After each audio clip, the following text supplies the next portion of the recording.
Oui, mesdames et messieurs, bienvenue sur ce programme des Canal Congo Télévision, École du Changement.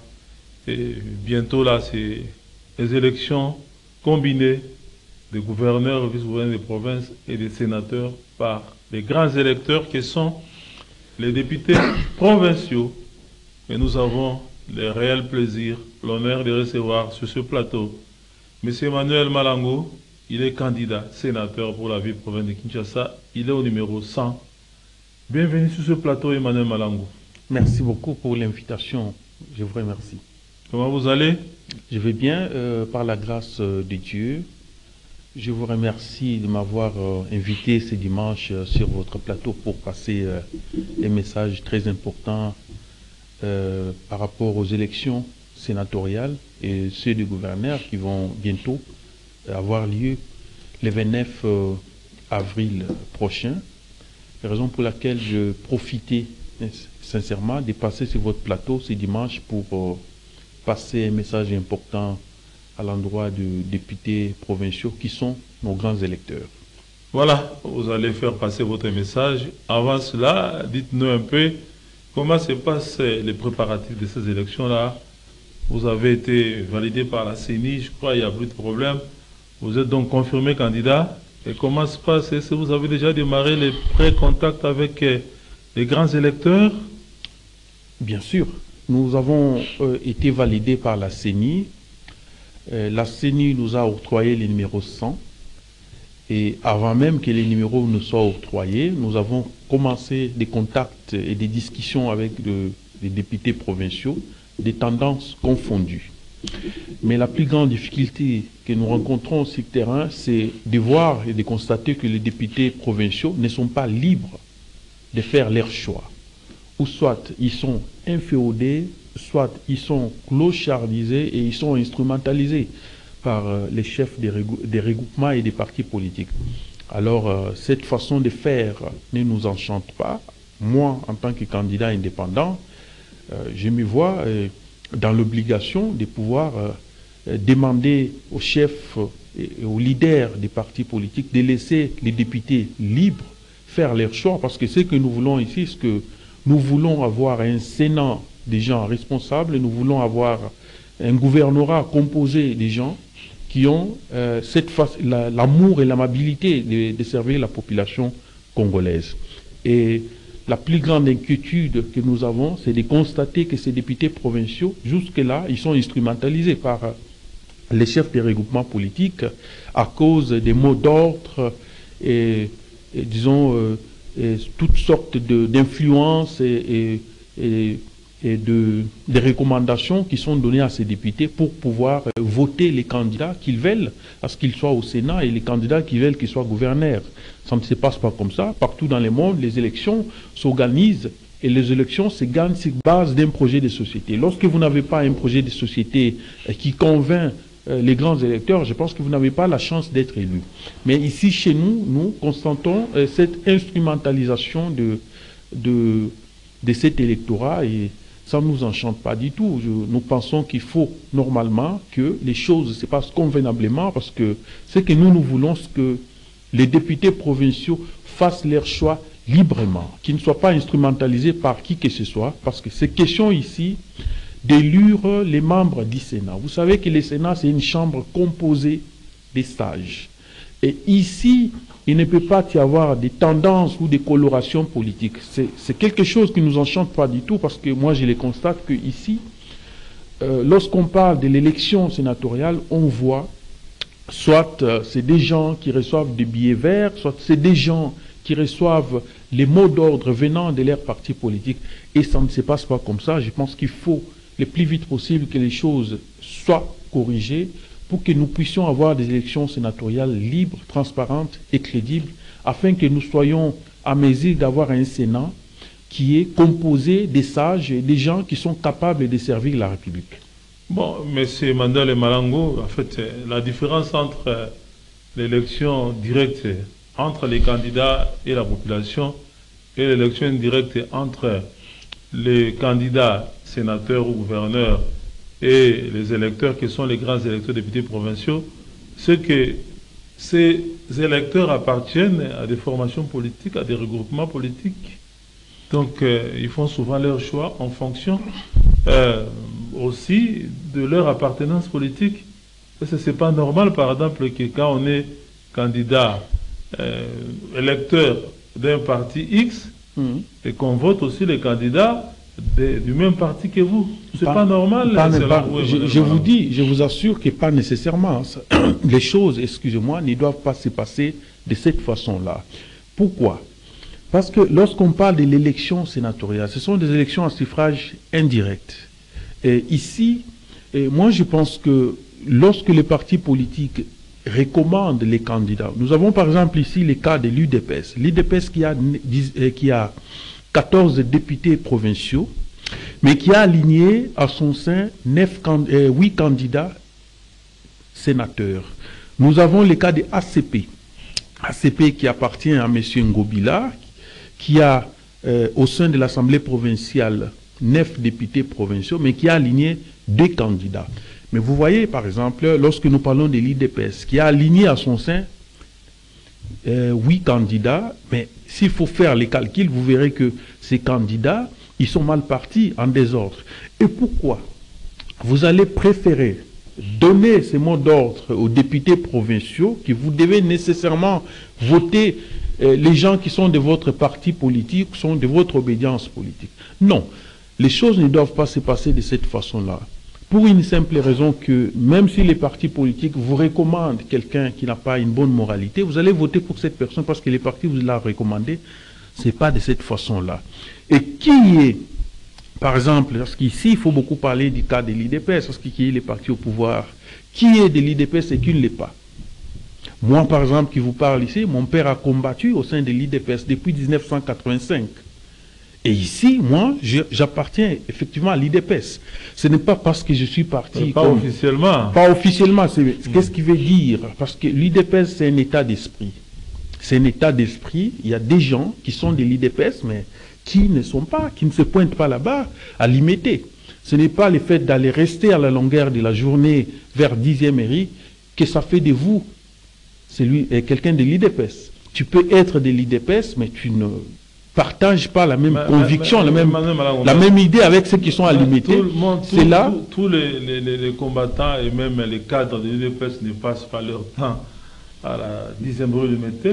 Ils ont leurs occupations, ils ont leurs bureaux. Mais je vais vous dire que l'IDPS que nous connaissons, ce n'est pas cette IDPS-là que nous voyons aujourd'hui à la 10e mairie. Ça, c'est une IDPS plongée dans la barbarie parce que l'IDPS que nous avons connue à l'époque d'Isaïr, une IDPS composée des gens, des sages, des gens qui avaient quand même des cadres politiques, qui avaient quand même quelque chose de plus à porter. Mais effectivement, c'est pour vous dire qu'ici, nous avons une classe des gens aujourd'hui qui sont... C'est parti d'abord, ce qu'il faut qu'on en parle bien. L'IDPS a été créée en 1982 par les 13 parlementaires. Mais vous savez, au début de ces partis, c'était un parti qui était composé des gens quand même qui réfléchissaient. Mais quand nous voyons aujourd'hui l'IDPS qui est parti au pouvoir, mais ce que nous voyons sur le terrain, c'est que les membres ou même les cadres de l'IDPS, c'est un parti de masse, mais la plupart des cas, nous constatons que les gens qui sont alignés sur la liste de l'IDPS, voire même ceux qui sont alignés comme candidats, au niveau sénatorial, la plupart d'entre eux ne sont pas connus par ces grands électeurs. À part Kabouya lui-même qui est parti candidat sénateur et Jekoko Moulumba, vous allez me citer qui autre est connu au sein du parti. C'est des gens qui ont été mis sur la liste tout simplement parce qu'ils ont été recommandés par X ou Y. Donc cette façon de faire les choses, nous n'apprécions pas cela. Bon, apparemment, qui est du pouvoir les et qui ne l'est pas. Apparemment, les candidats, Emmanuel Malango est frustré. Vous avez quoi? Vous avez rencontré un mur en face de vous, dans vos contacts des contacts préliminaires avec les grands électeurs ou comment? Non, sent vraiment je ne suis pas du tout amer. Je ne suis pas du tout frustré, mais je suis du tout choqué par ce que nous voyons sur terrain. Et ce qui veut dire que ces députés provinciaux, la plupart, sont allés là-bas, parce que les députés provinciaux, vous savez, aujourd'hui, je vous informe, messieurs les journalistes, qu'aujourd'hui, les députés provinciaux subissent une menace. Comme quoi, si vous ne votez pas X ou Y, messieurs, vous allez perdre votre mandat. Non, c'est pas comme ça. Il faut laisser. Comment on saura que tel député provincial n'a pas voté pour les candidats de son parti? Il faut laisser les députés provinciaux libres de faire leur choix. Il s'agit ici de voter un Sénat, de voter ici les membres d'un Sénat responsable et de voter pour des candidats gouverneurs qui peuvent venir aujourd'hui apporter quelque chose de plus pour changer les conditions de vie, de vivre de cette population. Et ici, nous ne pouvons pas avoir des candidats sénateurs ou des candidats gouverneurs qui sont recommandés. Donc, il n'y a pas un candidat sénateur qui a été recommandé par le président de la République ou parce que l'UDPS a dit. La grande question que je me pose, qui est de l'UDPS et qui ne l'est pas? L'UDPS est un état d'esprit. Nous tous, nous faisons partie de l'UDPS. Nous tous, nous appuyons le président de la République. Ce n'est pas parce que vous avez souhaité mettre les noms de X ou Y parce qu'il appartient à votre famille, parce que c'est quelqu'un qui vous a été recommandé par tel ou tel, que cette personne doit nécessairement gagner ces élections. Et vous donnez des injonctions aux députés que si vous ne votez pas à telle personne, vous allez perdre votre mandat. Je pense que ça, c'est une aberration et ça entrave même notre démocratie. Nous n'allons pas accepter des histoires comme ça qui se passent dans ces pays parce que nous nous sommes battus, nous tous, pour la démocratie et nous voudrions effectivement que les élections se passent normalement. L'UDPS, et aujourd'hui le pouvoir que nous avons, c'est un pouvoir qui a été conçu sur les sangs. La plupart sont tombés sur les bas depuis 1985 que l'IDPS a été créé. Le régime de Mobutu a torturé, beaucoup sont morts pour cela. Sous le régime Kabila, nombreux sont morts également. Et je pense qu'aujourd'hui, le pouvoir que nous avons, c'est un pouvoir qui est assis sur les sangs. Il faut respecter les sangs de tous ces martyrs qui sont tombés. Il n'est pas question aujourd'hui de voir un certain secrétaire général de l'IDPS qui n'a jamais été connu dans l'histoire même de l'IDPS, qui surgit aujourd'hui pour dire que voilà, nous allons donner des injonctions pour respecter. Le secrétaire général de l'IDPS n'est pas avec nous ici ou son représentant pour pouvoir... Je parle de lui comme candidat concurrent, parce qu'il est candidat. Il est candidat sénateur. Il n'est pas le seul candidat. Il n'est pas le seul candidat. Vous êtes numéro 100, c'est-à-dire... derrière vous, il y a 99 candidats. Dites-nous un peu pourquoi est-ce que vous voulez devenir sénateur et quelle va être votre contribution, parce que les élections n'ont pas encore eu lieu. Personne n'a gagné, personne n'a perdu, M. Emmanuel Malango. Bien sûr, je vais devenir sénateur parce que j'ai envie de servir la République. Parce que je suis de ceux qui pensent qu'aujourd'hui, nous n'allons pas avoir toujours les mêmes figures. Nous n'allons pas avoir les mêmes personnes qui reviennent aux affaires des responsabilités de l'État. Il faut renouveler, il faut régénérer cette classe politique. Et une manière de renouveler cette classe politique, c'est de pouvoir aller aux élections et gagner ces élections d'une manière transparente. Mais lorsqu'il y a des influences qui se passent au sein des regroupements politiques, qui sont en train aujourd'hui de forcer les députés, comme quoi, si vous n'allez pas voter tel ou tel, vous allez perdre les mandats, ça ne doit pas se passer comme ça. Moi, je pense qu'il faut laisser le libre choix aux députés provinciaux, qu'ils écoutent chaque candidat. Et je pense qu'en écoutant chaque candidat, les députés pourront faire son choix. Dites-moi, où est-ce que les sénateurs sont en train de faire campagne? Parce que nous avons... Mais la campagne n'a pas encore commencé. La campagne n'a pas encore commencé, mais nous n'avons que 3 jours pour faire campagne. Et vous pensez que dans 3 jours, on ne nous a même pas donné la facilité de pouvoir d'exposer notre projet de société pour que chaque candidat sénateur soit entendu par les députés provinciaux. Je pense qu'avec les gouverneurs, ça va se passer comme ça. Mais nous, les candidats sénateurs, où est-ce que nous faisons notre campagne? Comment est-ce que nous allons rencontrer les députés si le bureau de l'Assemblée provinciale n'a pas permis de donner la facilité aux candidats sénateurs de rencontrer les députés provinciaux pour qu'ils puissent exposer leur projet de société? Ici, je pense que c'est une situation qui est vraiment aberrante. Et il faut revenir sur les normes démocratiques. La meilleure façon de venir dans les normes démocratiques, c'est de se dire qu'il faut laisser le libre choix aux députés provinciaux de choisir les candidats sénateurs qui inspirent et qu'ils veulent pour qu'ils puissent aller représenter le peuple au Sénat. Mais pensez qu'il y a des regroupements aujourd'hui ou des partis politiques qui donnent des billets verts aux députés provinciaux pour qu'ils puissent voter, ça ne doit pas se passer de cette manière-là. De préparer déjà des enveloppes pour les grands électeurs. Il n'y a pas que les partis politiques. Bien sûr, nous avons même entendu... les candidats indépendants aussi. Nous avons entendu la dame, la ministre des Gardes des Sceaux, qui parle de justice, bien sûr, qui parle des sanctions qui pouvaient venir si on attrapait un candidat sénateur ou un candidat gouverneur qui donnait la corruption aux députés provinciaux. Mais ça, c'est quelque chose qui se passe chaque jour. Il ne faut pas dire que ça ne se passe pas, ça se passe au vu et au su de tous. Tu vois, elle-même qui parle aujourd'hui des candidats qui devaient subir des sanctions, mais elle est partant, elle-même candidate sénatrice. Et elle-même, elle est plongée dans ça. Il faut qu'on se dise la vérité. Moi, je pense que des accusations sans preuve. Ce ne sont pas des accusations qui sont non fondées. J'ai dit, Madame la ministre, elle a parlé des sanctions qui devaient venir. Mais ici, nous constatons qu'il n'y a pas de sanctions. Il faut qu'on les dise tout haut. Non, mais comment on va sanctionner, la meilleure façon de faire... sanctionner sans de preuves, parce que jusqu'à maintenant, l'élection n'a pas encore eu lieu. On n'a pas encore attrapé un député provincial en train d'être corrompu. Les élections, nous sommes à la dernière semaine. Nous sommes à la dernière semaine de ces élections. Les élections vont se passer, je pense, la semaine prochaine. Le lundi de la semaine prochaine. Mais j'aimerais vous dire une chose. La seule manière que je peux demander aujourd'hui à la République tout entière, ou soit à la CENI, qui est le pouvoir organisateur de ces élections, c'est de pouvoir nous aider, nous les candidats sénateurs, à nous faciliter ces tâches, de pouvoir rencontrer les députés provinciaux et d'exposer notre projet de société. Parce qu'ici, c'est quelque chose qui se passe des contacts de manière informelle. Et moi, je n'apprécie pas cette manière de faire les choses. S'il y a les billets verts qui circulent, ça, franchement, ça c'est de la corruption qui se passe en plein air.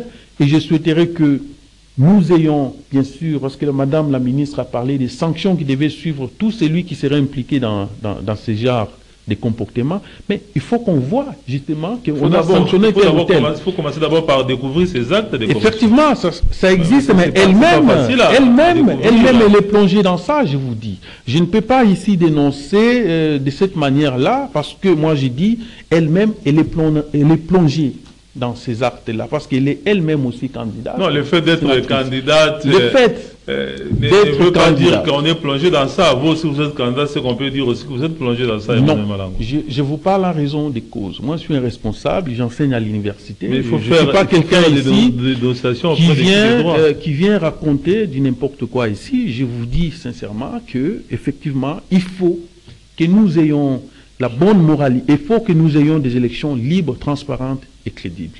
La manière dont les choses sont en train de se dérouler, moi, ça ne m'enchante pas. Vous voyez, nous souhaiterons à ce que la dernière émission que nous avons tournée avec vous, je vous ai demandé, il faut à ce que les chefs de l'État s'impliquent pour que les élections soient transparentes et crédibles. Mais nous sommes à quelques semaines. Nous constatons qu'il y a des recommandations, il y a des mots d'ordre des partis politiques, et moi, ça ne m'enchante pas. Je souhaiterais à ce que les débats soient ouverts, que chaque candidat expose ce qu'il a au niveau des députés provinciaux, pour que les députés provinciaux eux-mêmes fassent leur choix. C'est pendant la campagne, non? Mais vous allez me dire que lorsque les candidats, ou soit lorsque le grand électeur qui est les députés provinciaux, il reçoit les ordres, même si on a aligné 6 candidats au niveau du parti, qu'il faut choisir ces derniers, même s'ils n'ont rien, même s'ils n'ont pas la bonne moralité, qu'ils soient borgnés ou pas, il faut voter pour celui-là. Non, ça c'est la dictature au sein du parti politique. Mais est-ce que, Emmanuel Malango, la difficulté aussi, c'est pas le fait, par exemple, que on a une centaine de candidats et les électeurs sont peut-être 50% du nombre de candidats. C'est pas ça aussi la difficulté. Mais la difficulté, c'est que ça revient à la CENU, parce qu'ils ont facilité à ce que tout le monde soit partant, candidat, et la caution même à payer pour les sénateurs, la fois passée, c'était quand même, la somme était exorbitante, mais cette fois-ci, on a baissé la somme, ce qui a fait qu'on a un nombre exagéré aujourd'hui des candidats sénateurs. Au niveau du gouvernement, on a mis 10 000 $, vous avez vu, il n'y a pas eu beaucoup de candidats, mais au niveau sénatorial, on a eu un nombre dépassé des sénateurs. Moi je comprends que, parce que la caution a été quand même un peu discutée, et ce qui a fait que tout le monde puisse se pointer dans ces élections-là, mais il y a des candidatures, excusez-moi les termes, bidons, qui ne représentent rien, mais les candidatures, je pense, qui sont nécessaires, qui méritent de pouvoir aller représenter la population au niveau du Sénat, je pense que ces candidatures-là, il faut effectivement que les députés comprennent que nous avons ici à accompagner les présidents de la République, parce que nous tous, nous faisons partie de la majorité parlementaire. Il ne faut pas exclure les autres parce qu'il y a eu des recommandations ou des mots d'ordre au niveau des partis politiques. Cette manière de faire les choses, ça n'enchantera personne, parce que nous tous, nous accompagnons les présidents de la République. Nous tous, nous sommes ceux-là qui veulent à ce que la vision du chef de l'État puisse se concrétiser. Mais comment cette vision doit se réaliser si, déjà dès le départ, il y a une discrimination qui est en train de se sentir au niveau de ces élections. Il faut que chacun comprenne que nous y allons, nous tous, mais il faut que les meilleurs gagnent. Nous ne voulons pas de recommandations. Emmanuel Malango, candidat sénateur au numéro 100 pour la région de Kinshasa, mais ce n'est pas la première fois qu'on se retrouve devant un tel cas de figure. Vous vous rappelez, en 2006 et 2007, par exemple, on a connu la même chose ici à Kinshasa, par exemple. Le MLC était majoritaire, mais n'a pas pu, en tout cas, faire élire son candidat, gouverneur Adam Bombolé. Et pas plus tard qu'en 2019, lors des élections des sénateurs ici, l'UDPS avait un grand nombre de députés provinciaux ici, mais l'UDPS n'a pas pu faire élire le fils qu'un sénateur. Si ça se passe comme ça... Pourquoi est-ce que vous vous dérangez?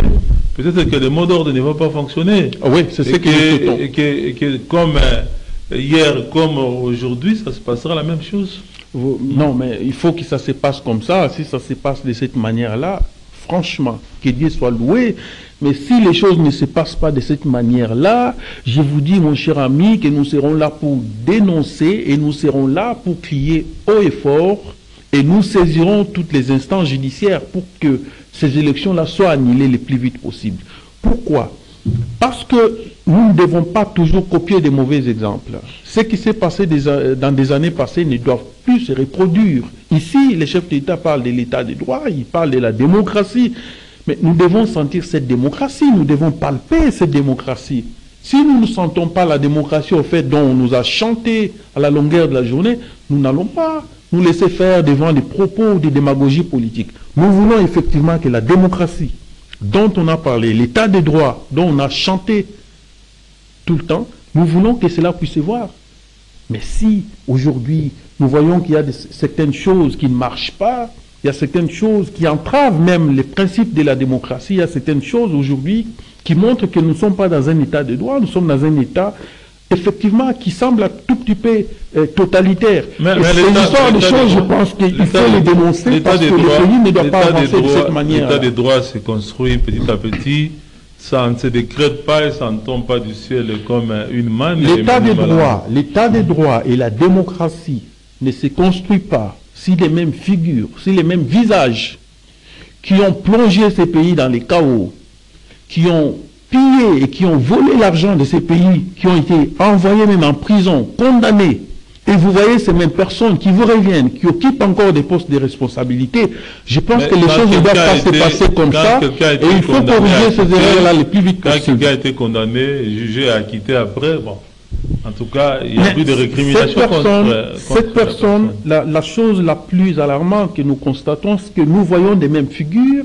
Et aujourd'hui, vous allez au niveau de l'Assemblée nationale, il y a un débat qui se passe pour élire les bureaux définitifs. Et vous voyez les trois figures qu'on présente, ce sont des gens qui ont géré déjà dans le passé. Pourquoi seulement eux? Pourquoi seulement les mêmes personnes? Donc à l'Assemblée nationale, il n'y a pas d'autres députés plus intelligents que Kamere, que Mosso, que Kiba, Chilukwebo. Il faut toujours les mêmes figures. Je pense que ces pays ne doivent pas être gérés par des individus qui pensent prendre notre peuple en otage. Les choses ne se passeront pas de cette manière-là. Personne n'empêche quelqu'un de votre génération de pouvoir se frotter à ces vieux-là pour les évincer. Et comment ils vont les pouvoirs ne se donnent comment pas, ils vont se frotter. Le pouvoir ne va pas être donné aux jeunes comme un cadeau sur un plateau d'argent. Non. Comment ils vont se frotter avec ces gens-là? Parce que lorsqu'ils sont dans des coulisses, dans des combines politiques, on éloigne, on étouffe cette jeunesse-là. Non, ici, moi, je ne parle pas de la jeunesse. Ici, je parle du changement. Je parle tout simplement du renouvellement de la classe politique.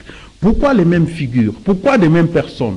C'est comme si c'est eux qui sont les propriétaires, et ce sont eux qui ont fait des bonnes universités, et les autres Congolais ne sont pas intelligents pour gérer la République.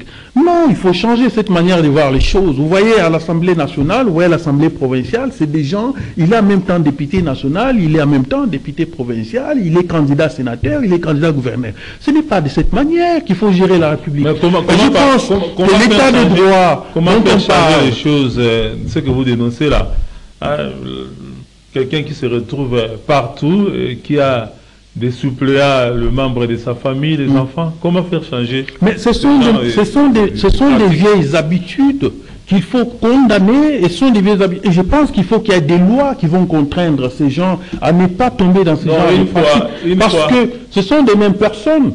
Vous voyez, je vous cite ici, sans aller loin avec vous, je vous cite les cas par exemple du président Modeste Batilkwebo, et qui est lui-même candidat sénateur, il est aujourd'hui député national, et il est aujourd'hui, parce que le Sénat n'a pas été jusque-là, on n'a pas un nouveau Sénat, il est le président du Sénat jusque-là, jusqu'à nouvel ordre, et aujourd'hui, au sein de son parti politique, lui-même aligne ses deux filles. Vous comprenez? C'est comme si, au sein de son parti politique, il n'y a pas d'autres candidats qui sont plus intéressants. Il faut qu'il prenne ses filles pour qu'il puisse les aligner comme des candidats sénatrices. Les choses ne doivent pas se passer comme ça. Moi, je pense que ces gens essayent de prendre notre peuple en otage, essayent de prendre notre jeunesse en otage. Nous n'allons pas nous laisser faire, nous allons nous battre jusqu'au bout pour que ces vieilles habitudes changent. Parce que si ça ne change pas, nous dirons que l'état de droit, la démocratie, bien sûr, on parle de la démocratie, mais c'est quoi la démocratie? Lorsqu'on parle de la démocratie, bien sûr, il faut respectez même les principes de la démocratie. Lorsque vous parlez de la démocratie, mais vous ne respectez pas les principes qui jouent la démocratie, là, ce n'est pas la démocratie. Ou soit on est dans la dictature, ou soit on est dans une autre forme de la démocratie qui ne reflète pas la vraie démocratie, dont tout le monde pense que, arrivant au pouvoir, nous avons cru peut-être effectivement que les choses pourront changer, mais nous croyons aujourd'hui que les systèmes politiques dont le chef d'État a parlé, du changement, du déboulonnement, du système politique, cela n'a jamais changé parce qu'on est dans les mêmes systèmes. Nous voyons des mêmes figures, nous voyons des mêmes personnes qui ont fait du mal à notre peuple dans les partis aujourd'hui qui sont revenus aux affaires. On est tout au début de son deuxième mandat. Le président a dit qu'il ne va plus en tout cas répéter les erreurs du passé.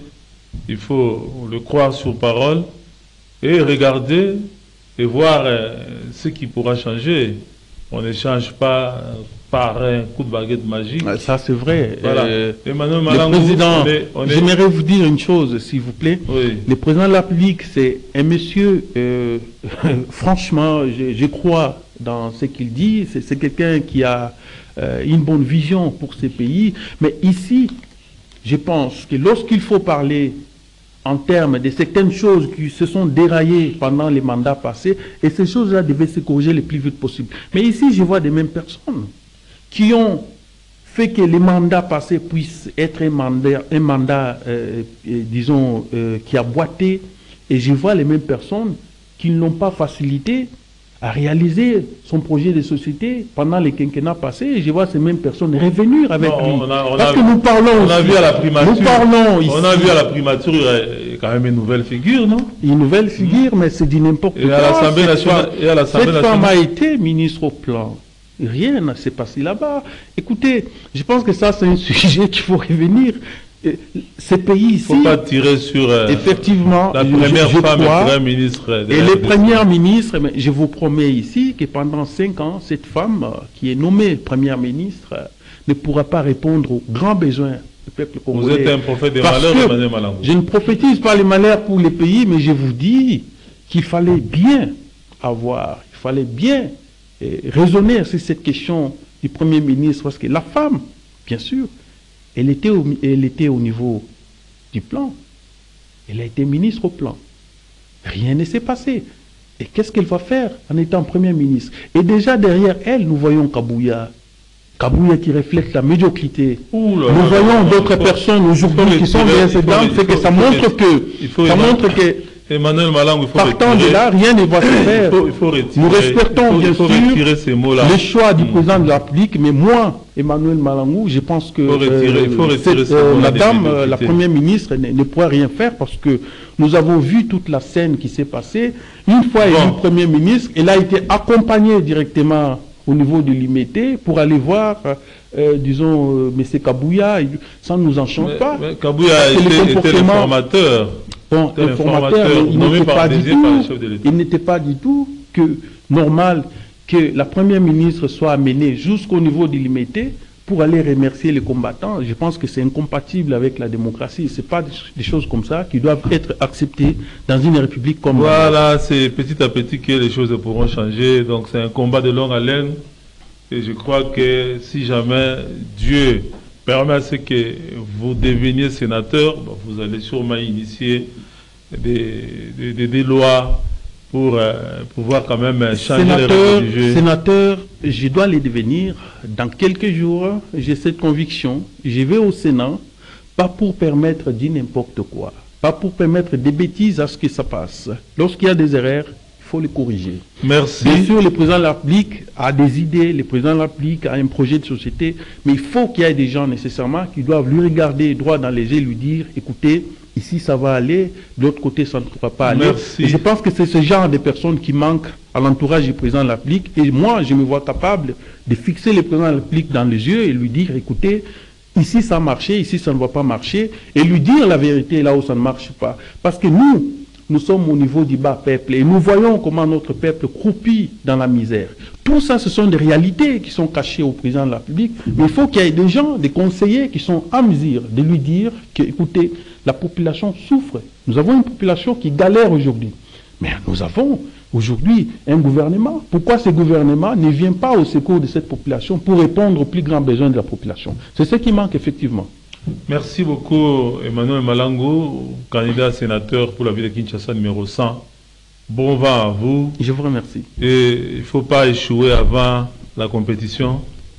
Nous n'échouerons pas. Et voilà. Je vous promets que vous me recevrez la fois prochaine avec la casquette du sénateur. Ok. Que Dieu vous entende. Merci à tous ceux qui nous ont suivis. Merci à l'équipe technique. Rendez-vous est pris prochainement pour votre émission École du Châtiment. Bye. Merci.